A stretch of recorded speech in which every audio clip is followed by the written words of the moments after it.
Horror कहानियां थी। खून की प्यास पार्ट 1।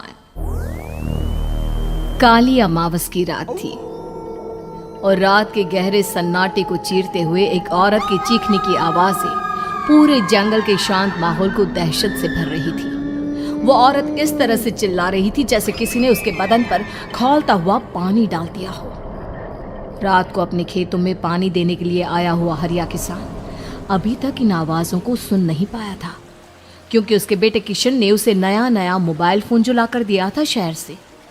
और बस उसी मोबाइल फ़ोन में ईयरफोन लगाकर वो कोई पुराना गाना सुनने में मग्न था।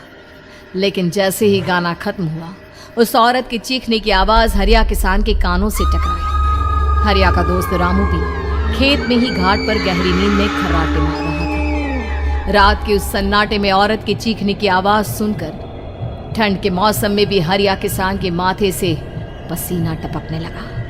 रामू, अरे ओ रामू, अरे जल्दी उठ, क्या खर्राटे मारकर सो रहा है? अरे इतनी रात को ये जंगल में कौन औरत चीख रही है? पूरी तरह से चीख रही है। अरे क्या हुआ? क्या हुआ? कौन है? अरे भूत आ गया क्या? चोर आ गया क्या? अरे न चोर आया है न भूत आया है। मैं ये कह रहा हूँ कि क्या तूने इस औरत के चीखने की आवाज सुनाई देती है कि नहीं? अरे कौन सी औरत? अरे हाँ, ये आवाज़ है। तू पहले नहीं बता सकता था?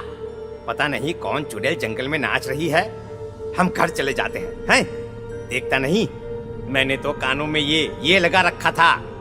वो किशन ने लाके दिया ना शहर से, गाने सुन रहा था मैं। अरे लेकिन भाई, मुझे बहुत डर लग रहा है। क्या करे?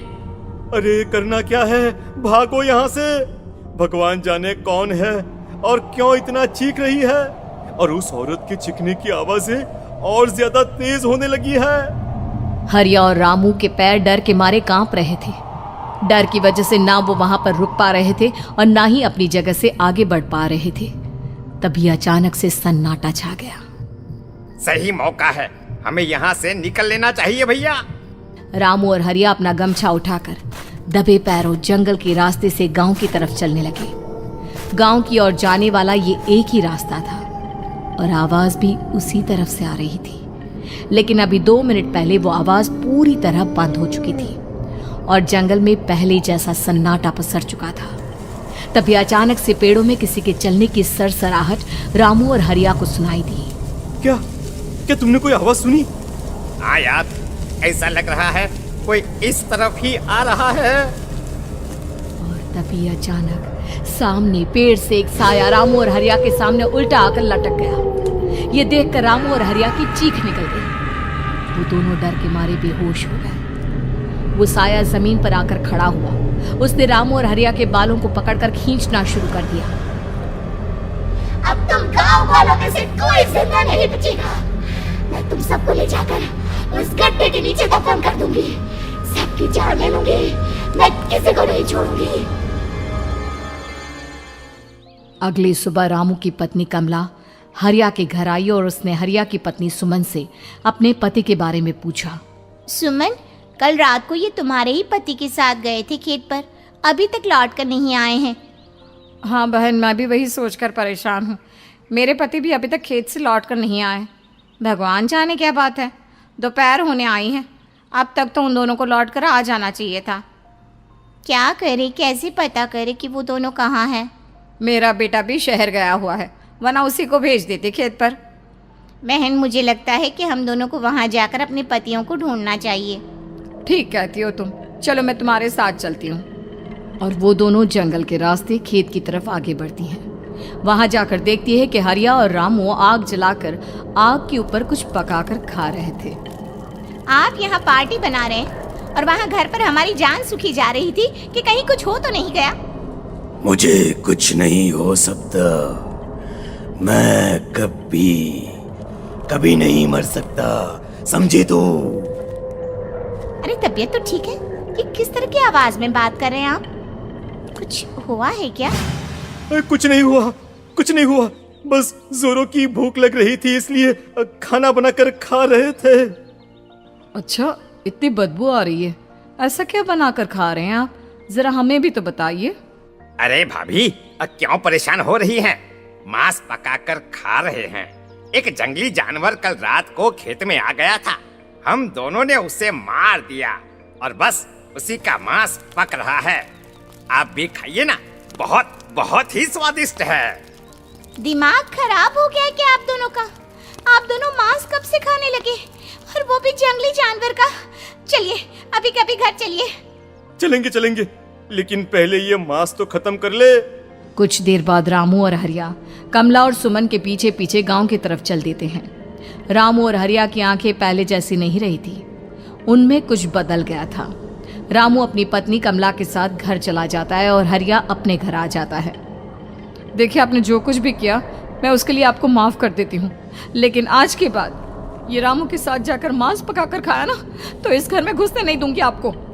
अरे दिमाग मत खराब करो, मैं वहाँ खाट पर लेटकर गाने सुन रहा हूँ, मुझे परेशान मत करना आप। इतना तमाशा खड़ा कर दिया, दोपहर तक घर लौटकर नहीं आए और अब गाने सुनने। लेकिन हरिया घर के बाहर आंगन में जाकर चुपचाप लेट गया और गाने सुनने लगा। गाने सुनते सुनते हरिया को नींद आ गई। सुमन ने उसके कान से ईयर प्लग हटाया और अपने आप से कहा, जरा मैं भी तो सुनकर देखूं, ऐसे कौन से गाने सुनते हैं। उधर मोबाइल में एक अजीब सा गाना बजने लगा।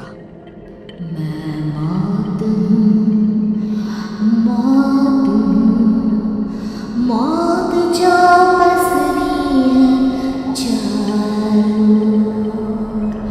जो आएगी कहीं से निगल जाएगी सबको। मैं मौत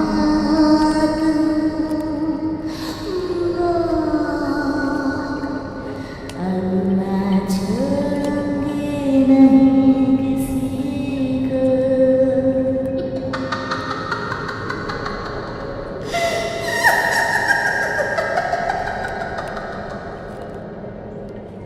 सुमन ने घबराकर मोबाइल फोन दूर रख दिया।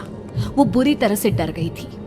तभी अचानक हरिया अपनी नींद से जागा और गर्दन टेढ़ी करते हुए सुमन के पास आया। क्या क्या कर रही थी? गाने सुन रही थी? वो ये कैसा गाना सुन रहे थे तुम मोबाइल के अंदर? मौत है, मौत। अरे ये सारी बातें छोड़ो और ये बताओ, आज शाम को तुम मेरे साथ खेत चलोगी? लेकिन क्यों? और तुम इस तरह से क्यों बात कर रहे हो? अपनी गर्दन सीधी रखकर बात करो ना। वो मेरी गर्दन में सोते सोते थोड़ा दर्द हो गया है। मेरे साथ आज खेत चलो ना। तुम्हारे साथ पूरी रात रहना चाहता हूँ। कैसी बात कर रहे हैं दिन दहाड़े? जरा भी शर्म नहीं आती क्या? अरे इसमें शर्माने वाली क्या बात है? तुम पत्नी हो मेरी। पूरी रात खेत पर रहता हूँ। मुझे भी तो तुम्हारे पास आने का हक है कि नहीं? अच्छा ठीक है, चलती हूँ आपके साथ खेत पर, लेकिन फिर उस रामू को मत बुलाना। अरे कैसी बातें कर रही हो? अगर तुम मेरे पास होगी तो मैं किसी को नहीं बुलाऊंगा, सिर्फ तुम और मैं और रात का सन्नाटा। शाम के वक्त हरिया सुमन को अपने साथ खेत पर ले जाता है। आसमान में चांद पूरी तरह से चमक रहा था। हरिया ने अपने खेत में बनी हुई छोटी सी झोंपड़ी के अंदर सुमन को अपने पास बिठा लिया और उसके बालों में हाथ फिराते हुए कहा, कितनी खूबसूरत हो तुम, बहुत सुंदर लग रही हो। एक चांद से भी ज्यादा सुंदर लग रही हो।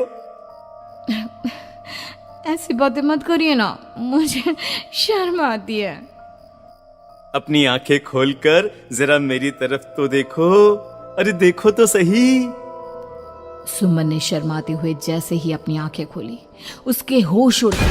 हरिया के बड़े बड़े दांत निकल आए थे और वो पूरी तरह से एक जानवर की तरह नजर आ रहा था।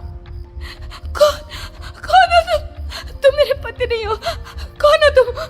मुझे जाने दो। लेकिन हरिया ने सुमन के हाथ को कसकर पकड़ लिया। उसके नुकीले नाखूनों की वजह से सुमन के हाथ से खून बहने लगा था। बहुत दर्द हो रहा है, मुझे जाने दो। कौन हो तुम?